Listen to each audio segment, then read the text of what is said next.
원래 십계명은 어떤 거죠? 하나님께서 구원하신 이스라엘 백성들에게 하나님의 구원받은 백성답게 살아갈 수 있도록 10가지 계명 주신 약속 축복의 계명이다라는 것이죠. 1계명 기억나세요? 나 외에 다른 신을 두지 마라. 2계명 기억나세요? 우상과 형상을 만들고 절하며 섬기지 마라. 세 번째, 오늘 말씀, 내 하나님 여호와 이름을 망령되이 부르지 마라. 내 하나님 외에 다른 신 두지 마라 라는 것은 바른 예배의 대상을 가르쳐 주는 거죠. 우리는 여호와 하나님 한 분만 예배한다는 뜻입니다. 우상과 형상이 아닌 우상과 형상을 만들고 절하지 말고 섬기지 말라라는 것은 예배의 바른 방법입니다. 하나님을 예배할 때 우상과 형상이 아니라 영과 진리로 예배하라라는 것이고, 세 번째는 여호와 이름을 망령되이 부르지 말라라는 말은 바른 예배의 태도를 가르쳐 줍니다. 예배를 드릴 때 여호와 이름을 망령되이 부르는 것을 피하고 여호와 이름을 합당하게 경건하게 부르며 예배해야 된다라는 계명이죠. 여러분, 하나님은 하나님의 이름을 망령되이 부르지 말라라고 하셨습니다. 왜? 이름이 뭐길래 이름을 망령되이 부르지 말라 하는 걸까요? 이름이라는 건요, 단순히 부르는 호칭이 아니라 그 존재 자체를 나타내는 존엄 그 자체다라는 것입니다. 역사적으로 민비가 대원군을 향해서 했던 거 기억나시죠? 큰 종이에다가 대원군 이름을 써놓고 매일 밤 그 이름에 화살을 쏘아서 그를 저주했습니다. 역사적으로는요, 항아리에 이름을 써서 그 이름을 쓴 항아리를 땅바닥에 집어내 던져 와장창창 깨뜨림으로써 그 사람을 저주했다라는 것이죠. 여러분, 이름이 도대체 뭐길래 그럴까요? 심지어 하나님도요, 아브람을 아브라함이라 하라 하고 이름을 바꾸셨어요. 사레도 내 이름을 사라로 하라 이름을 바꾸셨어요. 야곱은요, 이스라엘이라는 새 이름을 주셨어요. 예수님도 자기 제자인 시몬을 넌 이제부터 베드로라는 이름을 주셨고, 사울도 바울이라는 이름으로 바꾸셨다라는 거죠. 사람의 이름도 이리 중요하다면 하나님의 이름은 이르다 뿐이겠냐라는 거죠. 우리가 이름을 갖고 이름을 서로 부르며 살지만 이름이 지워지는 곳이 하나 있어요. 어딘지 아십니까? 교도소입니다. 교도소에 가면 죄수복을 입는 순간부터 수인 번호가 지워지고 이름은 지워집니다. 그래서 이름을 부르지 않습니다. 4643번 앞으로 나와. 그때부터는 이름이 아니라 번호죠.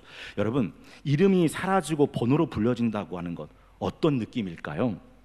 사실 존재하는 모든 것들은 다 이름이 있어요. 구름도 그냥 구름이 아닙니다. 뭉게구름부터 시작해서 새털구름부터 시작해서 수많은 구름의 이름들이 있고요.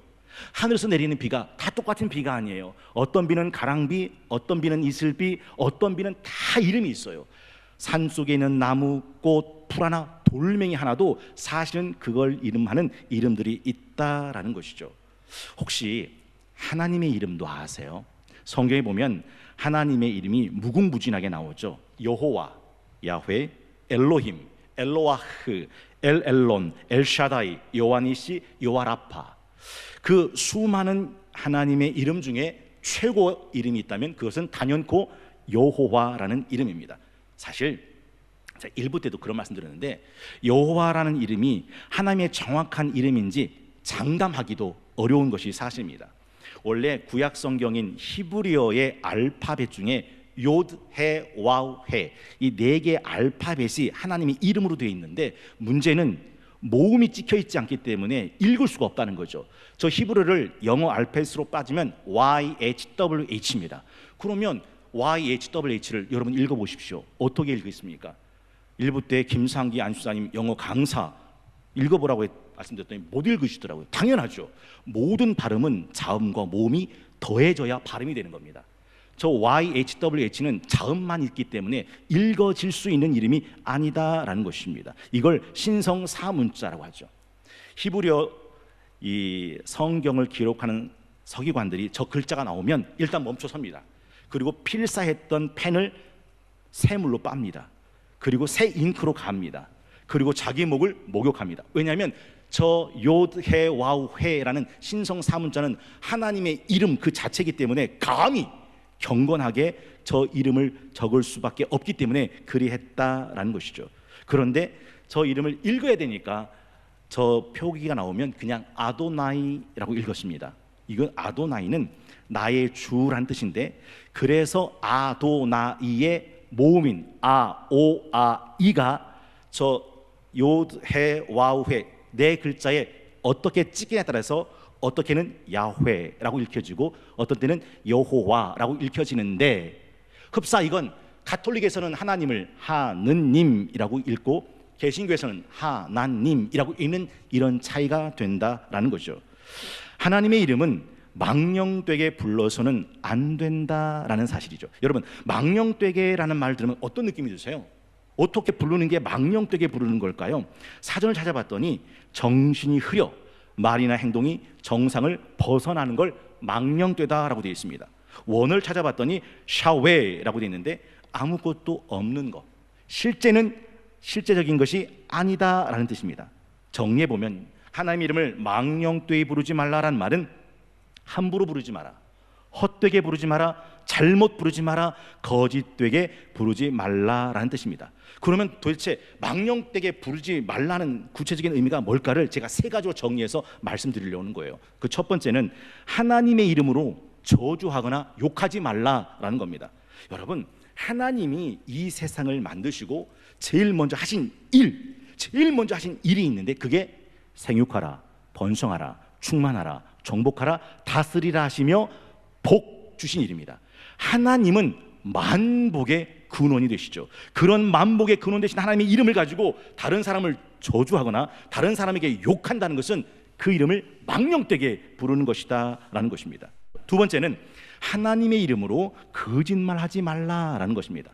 여러분, 거짓말은 나쁜데 그 거짓말을 누구의 이름으로 하는 건, 하나님의 이름으로 하는 건 더 사악한 짓입니다. 예레미야 14장 14절에 보면 이런 말씀이 나오죠. 여호와께서 내게 이르시되 선지자들이 내 이름으로 거짓 예언을 하도다. 나는 그들을 보내지 아니하였고 그들에게 명령하거나 이르지 아니하였거늘 그들이 거짓 계시와 점술과 헛된 것과 자기 마음의 거짓으로 너희에게 예언하는도다. 세상에 거짓말을 하나님의 이름으로 거짓말합니다. 이게 하나님의 이름을 망령되이 부르는 것이다 라는 거죠. 오늘날 현대 크리스찬도 예외는 아닙니다. 일부 때 참 가슴 아픈 얘기를 드렸어요. 불교인 판사가 이 고소인과 피고소인이 찾아와서 소송을 하게 되면요, 재판장에 들어가기 전에 그 두 사람을 부른답니다. 그 재판할 때 절대 하나님 이름 들먹거리지 마라, 절대 성경 구절 인용하지 마라. 왜 그러냐면 이 고소 고발하는 두 소송인이 와가지고 자기가 무죄하고 저 사람이 잘못됐다고 하는 것을 말하기 위해서 하나님 이름을 들먹거리면서 성경 말씀을 거들먹거리면서 그렇게 정죄하고 양보나 타협이나 조정을 하지 않는다는 겁니다. 두 사람이 기독교인이면 피 튀긴다는 거예요. 그러니 법정에서 절대 하나님 이름 들먹거리지 말고 성경 말씀 인용하지 말라라는 말을 한다고 합니다. 여러분, 하나님의 이름을 망령되이 부른다라는 말의 의미가 뭐냐면, 원래 하나님의 이름을 부른다라는 말의 닉고르는 예배드린다는 말이었습니다. 그러니까 하나님의 이름을 부른다는 말은 관용어입니다. 예배한다. 아브라함이 그곳에서 여호와의 이름을 불렀더라. 이 말은 하나님께 제사를 드렸다, 예배드렸다라는 말의 의미죠. 그런데 하나님의 이름을 망령되이 부르지 말라는 말은 망령되게 예배드리지 말라는 말인데, 도대체 어떻게 예배드리는 게 망령되게 예배드리는 걸까요? 찬양을 부르는데 그 찬양에 내 마음이 안 실려요. 기도를 하는데 그 기도에 내 마음이 없어요. 말씀을 전하고 말씀을 듣는데 예배에 내 마음과 전혀 상관이 없어요. 이건 망령되이 하나님을 부르는 것이다 라는 거죠. 일부 때 제가 이런 말씀 드렸어요. 세례 받으신 분들, 그 세례 받을 때 성부와 성자와 성령의 이름으로 세례를 주노라. 세례 받죠. 혹시 그때 서약했던 서약을 기억하십니까? 서약을 기억 못해요. 그 세례는 망령된 세례인 거죠. 안수 집사가 됐습니다. 시무 권사가 됐습니다. 장로가 됐습니다. 목사가 됐습니다. 그때 내가 서약을 합니다. 그 서약이 뭔 서약인지 난 몰라.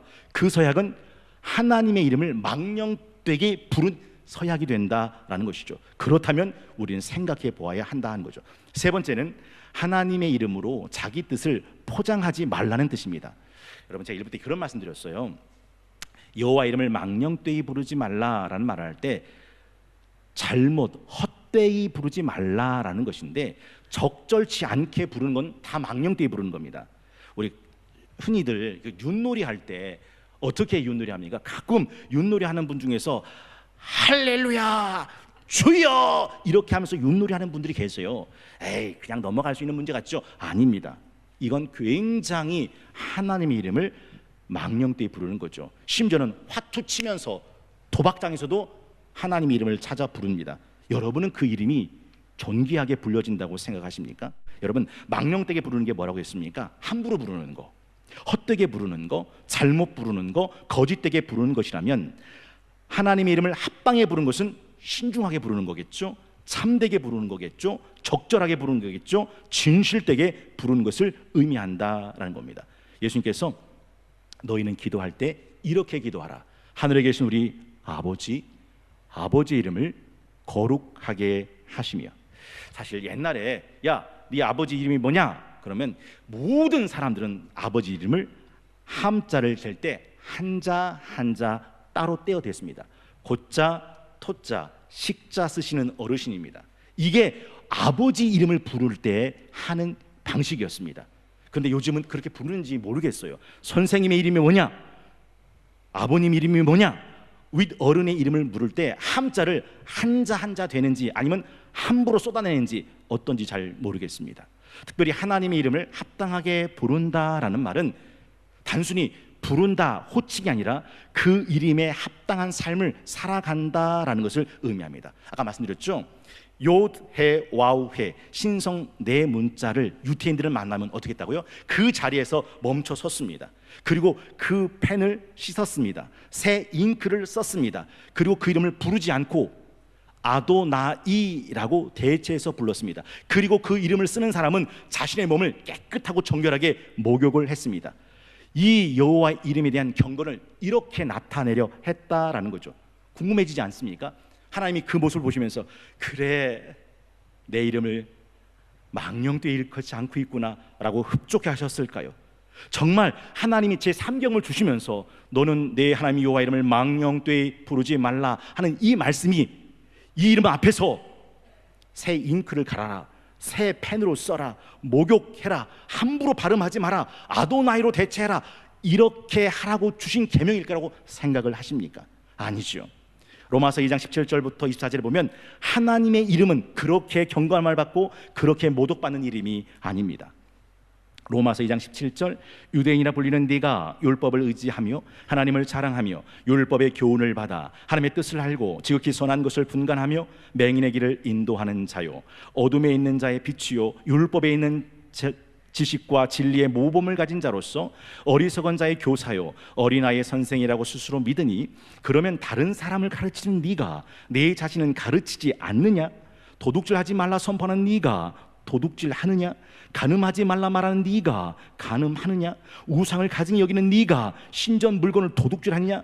율법을 자랑하는 네가 율법을 범함으로 하나님을 욕되게 하느냐? 24절 함께 합독해 보겠습니다. 시작. 기록된 바와 같이 하나님의 이름이 너희 때문에 이방인 중에서 모독을 받는다. 여러분, 그 앞에 멈춰서지 않았다고 모독받는 게 아니에요.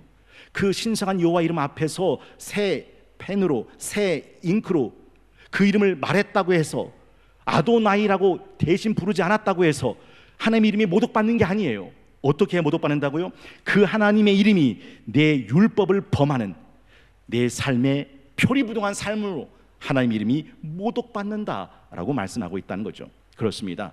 여호와 이름을 망령되이 부른다는 것은 이율배반적으로 산다는 거예요. 표리부동적으로 산다는 거예요. 앞과 뒤가 다르다는 거예요. 교회에서, 가정에서, 사회에서, 직장에서 다르게 산다는 걸 말하죠. 찬양은 그렇게 불러놓고, 기도는 그렇게 드려놓고, 말씀은 그렇게 전하고, 말씀은 그렇게 듣고, 예배는 그렇게 드려놓고 살 땐 정작 다르게 살 때 여호와 이름은 망령되이 모독받는다라는 거죠. 그렇습니다. 여호와 이름을 합당히 부른다는 건 뭘까요? 그 예배와 그 삶이 일치한다는 거죠. 베드로전서 2장 12절 말씀, 너희가 이방인 중에서 행실을 선하게 가져 너희를 악행한다고 비방하는 자들로 하여금 너희 선한 일을 보고 오시는 날에 하나님께 영광을 돌리게 하려 함이라 라고 말씀합니다. 여러분, 도대체 뭐가 거룩한 예배일까요? 삼복 더위에도 가운 입고 넥타이 차고 그렇게 예배 드리면 거룩한 예배가 되는 걸까요? 여러분은 어떻게 생각하세요? 그게 하나님이 찾으시는 거룩의 예배입니까? 아니죠. 거룩은 그 예배와 그 삶이 일치하는 것을 말합니다. 성경은 우리 기독교를, 우리 교회를, 우리 크리스찬을 세상의 빛이라고, 세상의 소금이라고 부릅니다. 근데 세상 사람들은 기독교를 개독교라고 부릅니다. 아니, 세상의 빛인데, 세상의 소금인데 어떻게 우리가 개독교가 됐다라는 것이죠. 잊지 마십시오. 초대교회는 하나님을 찬미하며 지역 백성에게 칭송받으니 찬양과 칭송이 함께 가서 날마다 구원받는 백성의 수가 더해져 갔다라는 거죠. 언제서부턴가 그 칭송이 사라졌습니다. 소금의 짠맛 잃어버리면 바깥에 버려져 사람들에게 밟히듯이 그렇게 밟히게 됐다라는 거죠. 제 개인적인 말씀 드렸는데 저는 사실 연예인들을 좋아하지 않습니다. 제가 연예인을 안 좋아하는 이유는 고등학교 때 저희 선생님께서 이런 말씀을 해주셨어요. 너희들은 세상에서 연예인들이 얼마나 빛나는지 보게 될 거다. 화려한 스포트라이트를 받으면서 잘 먹고 잘 사는 그들이 많이 부러워질 거다. 그런데 내 사랑하는 내 제자들아, 세상에 연예인을 절대 부러워하지 마라. 그들만큼 더럽고 추잡하고 쓰레기 같은 인생을 사는 사람들이 없다라는 그 말씀이셨어요. 그래서 저는 연예인이 아무리 화려하게 나와도 그 연예인들을 좋아하진 않아요. 근데 제가 마음에 두고 좋아하게 된 연예인이 하나 있었어요. 조진웅이라는 연예인입니다. 원래 이 연예인의 이름은 조원진이에요. 그런데 이 조원진이라는 연예인이 자기 연예인 활동명을 자기 아버지 이름인 조진웅으로 쓴 겁니다. 왜냐하면 자기가 태어나서 아버지께 영광이 되는 삶을 살고 싶어서 그 배우로서 인기를 누리고 배우로서 유명해지고 배우로서 인정받으면 그 모든 것을 아버지께 돌리기 위해서, 그리고 그 아버지 이름을 갖고 탤런트로 살아가는 한 세상에서 어떤 유혹에 덫에 자기를 흐트러뜨리지 않으리라. 왜? 자기는 아버지 이름으로 연예인을 하는 연예인이니까. 그 사랑과 존경의 마음을 담아서 활동하는 조진웅이라는 탤런트를 저는 마음에 두어요. 여러분 느껴지십니까? 이렇게 살던 사람이 또 한 사람 있는데 사도 바울입니다. 빌립보서 1장 20절에서 21절 스크린 보시고 함께 합독해 보겠습니다. 시작.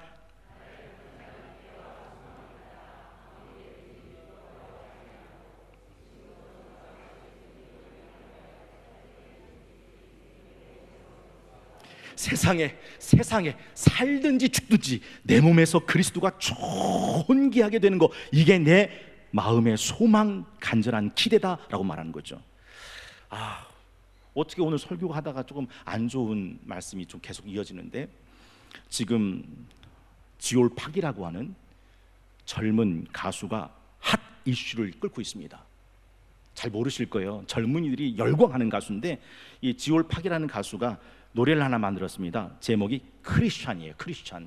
제가 이걸 들어봤더니 왜 젊은이들이 열광하게 되는지 알 것 같아요. 이 멜로디가 굉장히 중독성이 있고 가사는 다 영어로 돼 있어요. 그래서 들어놓으면 이게 저같이 음악에 둔치인 사람도 이게 몸이 이게 돼요. 이게 얼마나 젊은이들이 열광하겠습니까? 그런데 그 가사가 충격적입니다. Money makes me feel better. 돈은 날 더 기분 좋게 만들어 라고 하면서 시작되는 가사인데, 넌 이제 지옥행 티켓이라고 하겠지? 오 그래, 그게 뭐 어때서? 네가 보기에 이런 내가 악마 같아? 섹스는 날 기분 좋게 하는 걸 네가 무슨 자격으로 날 판단해? 난 방금 크리스찬을 샀어. I just bought a Christian. It's bleeding on my body. 내 몸에서 빛이 나고 있어. 셀럽들과 함께 잔도 부딪히고 말이야. 세상에 Hey pretty, do you wanna fuck with me? 야 나랑 한번 자고 싶지 않니?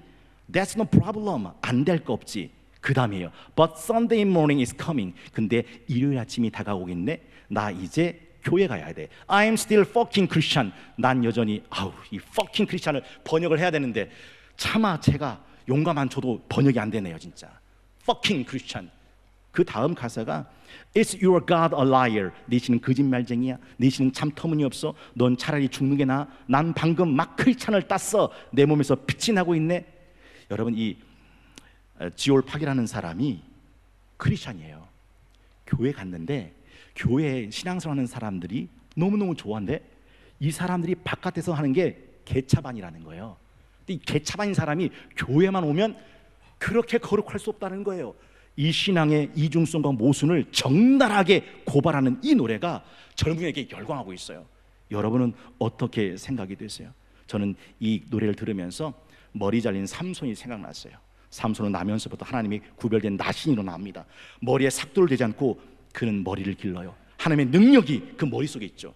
들릴라의 여인의 무릎팍에 자고 잠을 자다가 두 눈깔 뽑히고 삭도로 머리가 밀려지고 노줄로 묶여서 연자 맷돌 돌리면서 블레셋 사람들에게 조롱거리에 전락됐어요. 지금 한국 크리스찬들이 fucking 크리스찬이라는 거예요. 아우, 이거 번역하면 정말 안 돼서 번역 안 합니다. I'm still fucking Christian. 여러분, 하나님, 기독교, 십자가, 성도, 목사, 예배, 이 존귀한 이름이 언제서부턴가 이렇게 조롱받게 됐다. 여러분은 어떻게 생각되십니까? 마지막 세 번째, 그래서 제3계명을 통해 주신 하나님의 경고의 말씀을 우리는 무겁게 들어야 한다는 거죠. 현행법으로 명예훼손죄는 강력하게 처벌됩니다. 명예훼손죄는 폭력을 가한 것도 아니고 재산상의 손실을 끼친 것도 아닌데 명예훼손죄에 걸리면 그 처벌은 단호하죠. 사람의 명예훼손도 그러하다면 하나님의 명예훼손, 신성모독은 어떨까라고 생각하십니까? 레위기 24장 15절 16절에 보면 하나님의 신성모독은 이렇게 기록되어 있습니다. 레위기 24장 15절 16절, 너는 이스라엘 자손에게 말하여 이르라. 누구든지 그의 하나님을 저주하면 죄를 담당할 것이요, 여호와 이름을 모독하면 그를 반드시 죽일지니 온 회중이 돌로 그를 칠 것이니라. 거류민이든지 본토인이든지 여호와의 이름을 모독하면 그를 죽일지라. 그래서 3계명에서 내 하나님 여호와의 이름을 망령되이 부르지 말라, 내 하나님 여호와의 이름을 망령되이 부르는 자를 죄 없다 하지 않는다라는 이 말씀을 통해서 이 무거움을 우리에게 가르쳐 주셨다라는 거죠. 왜요? 하나님의 이름을 경외하는 자가 되어 그 경외하는 자의 복을 누리게 하기 위해서다라는 거죠. 10계명을 이해할 때 각 계명의 소극적 의미, 하지 마라 라는 그 소극적 의미를 넘어 그래서 하라라는 적극적인 의미로 나아가야 되는 이유가 여기 있습니다.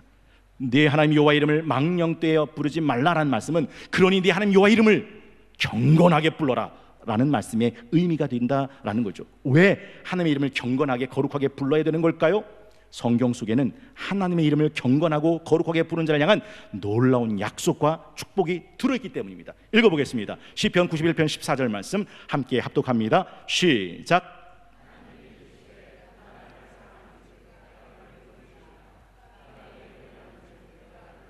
말라기 4장 2절 말씀도 함께 합독합니다. 시작.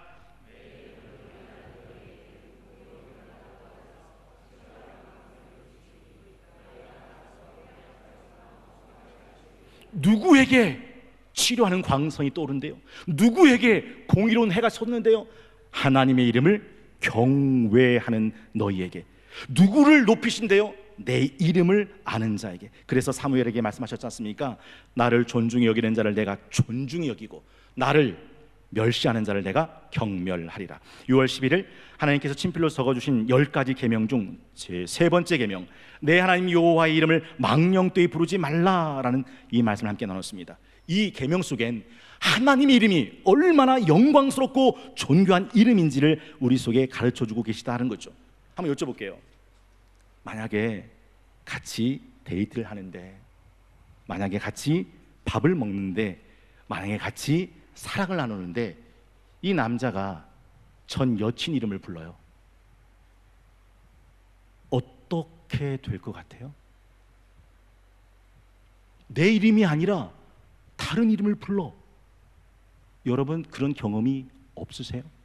하나님의 이름이 망령되이 일컫지 말라라는 이 말 속에 들어있는 하나님의 마음이 느껴지십니까? 그것은 그 이름을 가지고 저주하지 말라는 거예요. 그 이름 갖고 거짓말하지 말라는 거예요. 그 이름 갖고 자기 욕망을 포장하지 말라라는 거죠. 그 이름으로 축복하라는 거예요. 그 이름으로 진실을 말하는 거죠. 그 이름으로 정직하게 쓰라는 거죠.